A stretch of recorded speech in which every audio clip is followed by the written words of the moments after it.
Hello, book club. Megas here. Welcome back to the library.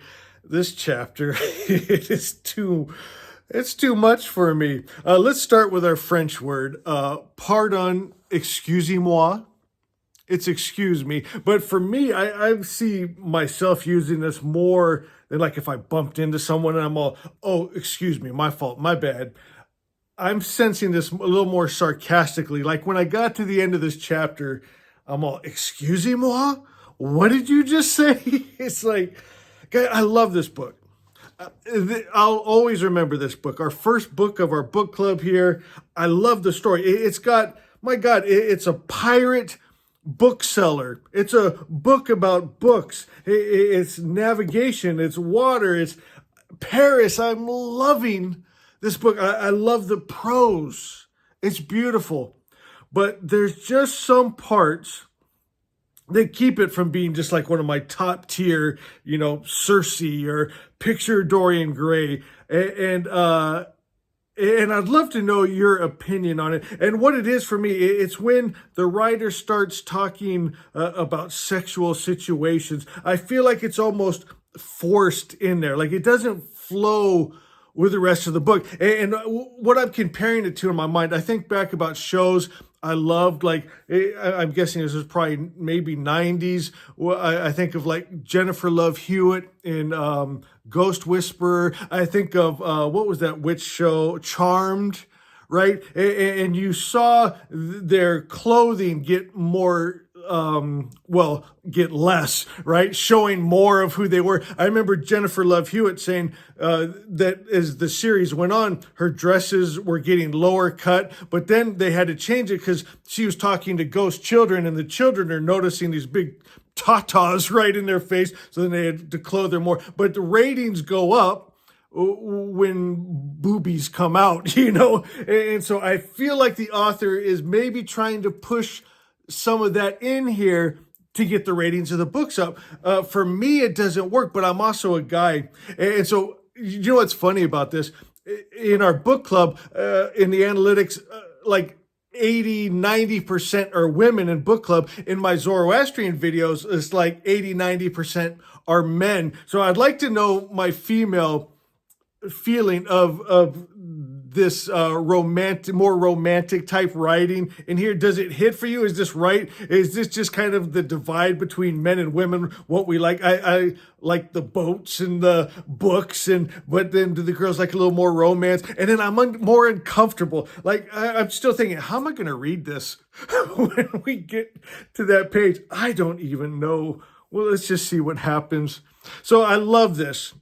They're not 30 seconds into their voyage, and Max is driving Purdue mad. I'm hungry, said Max. Have we got enough fresh water? Asked Max. I want to go have a go at steering, demanded Max. Haven't we got any fishing rods on board? Grizzled Max. I feel somehow castrated without a telephone and credit card. Don't you? Max sighed. So he's just blah, blah, blah, blah, just talking, driving poor, quiet Purdue mad. The more excited Max had grown, the calmer Jean Purdue had become. Now, here's some of that writing I just like. The river wound its way in a stately loop through the woods and parks. The banks were lined with grand, rambling grounds surrounding houses that hinted at old money and family secrets. Just some more of that beautiful writing. She paints a beautiful picture of going down the river. Let's see, I got some little things highlighted here. Okay, so this is Monsieur Purdue just kind of waking up. He's almost been like asleep for 21 years. He's starting to just wake up to his senses and to life, and he's seeing it different. It's like, like colors are more colorful, right? Life is just so vibrant. He's thinking about caressing women, steering ships, running away. Billions of cells seem to wake up inside of him, blink sleepily, stretch and say, hey, we've missed this. More, please, and step on it. Let's see, some boat stuff, and which I love, navigation and where they're going to moor for the night. Okay, I love this here. It says, then all of a sudden, civilization ceased. So they're kind of heading out of the city and they're coming in to the part of the river where it's nature. They plunged into the green of summer. How good it smelled, so pure, so fresh, so clean. There was something else that was completely unlike Paris. There was no rush of cars, nor roar of the metro, no buzz of air conditioners, none of the whir and grumble of millions of machines, transmissions, elevators, escalators, reversing trucks, trains, brakes. You get the idea. It's more like just a Sunday quiet when he thinks back of going with his parents out into the country for just a beautiful visit. The silence had struck him as the essence of life, hiding itself away from city dwellers at the end of the world. And yet I feel this. I have to, just for my own mental health, just get out into the woods where I hear nothing. There's no cars. There's no people. It's just that almost like that holy ohm, that voice of creation that you only hear when you can hear no man-made things. Paris had seemed to him like a giant machine that droned and boomed away to produce a world of illusion. It put people to sleep with laboratory-made scents that imitated nature and lulled them with sounds, artificial light, and fake oxygen. See, this is where this writer shines. This is where I am blown away by her writing. Let me just read some more beautiful prose. Then we're going to get to this part here. I wrote WTF. I'm trying to remember. What does that stand for again? Oh my God. I just broke out into sweat just thinking about that. His ears popped in the unfamiliar liberty of peace. How his eyes were restored by the sight of living shapes, the fragrance of the river, the silken air, the vaulted open space above his head. He had last experienced such tranquility and freedom when Manon and he had ridden through I can't even say that word, I don't even know, some French place, blue pastel summer. Even so, the days had been as glowing and hot as a stoveplate. Already by night, though, the stalks in the meadows and the woods by the swampy lakes sipped dew. The air was steeped in the aromas of autumn and the salt from the salt pans. It smelled of campfires, of the Roma and the Sinti who lived in summer sites tucked away among bull pastures, flamingos, colonies, and old forgotten orchards. Oh, so beautiful. And now he goes on, he's remembering him and Manon just playing Adam and Eve, running around naked and describing more nature. It's quite beautiful. But then it takes a horrible, horrible turn. Oh my. Okay. Oh, I don't even know if I can read this. When he approached the black fuzz between her thighs. This is where I have WTF, and I wrote, why the fuzz? Instead of why the fuzz?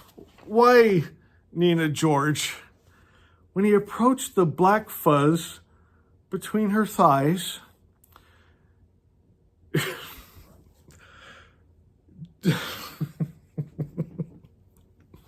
I'm so immature.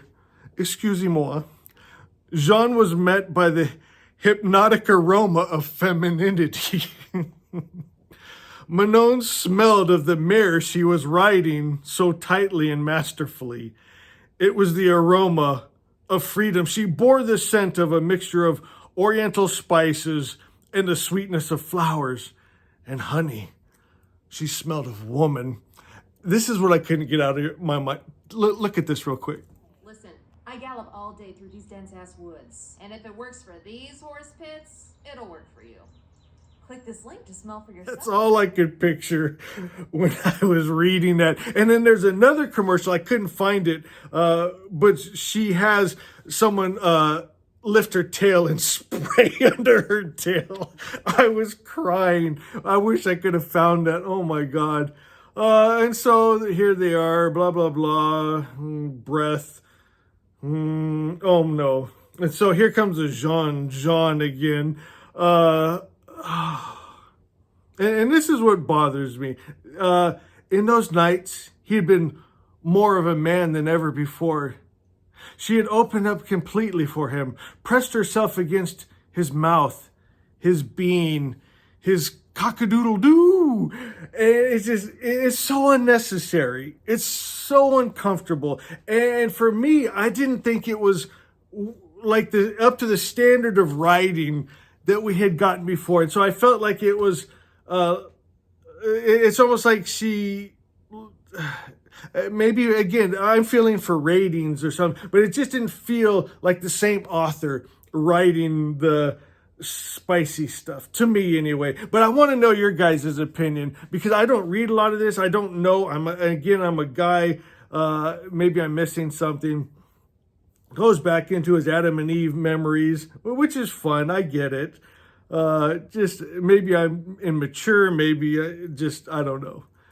So that was that, and we come to the end of chapter 15. So I'm torn with that chapter. I love the banter with Max and Purdue, and Max already driving Purdue mad.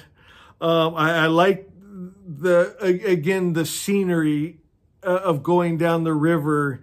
The love scenes, I don't know.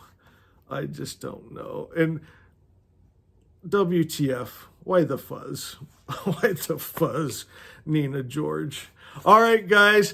I'll see you next time for the next chapter. I don't even know. Stupid.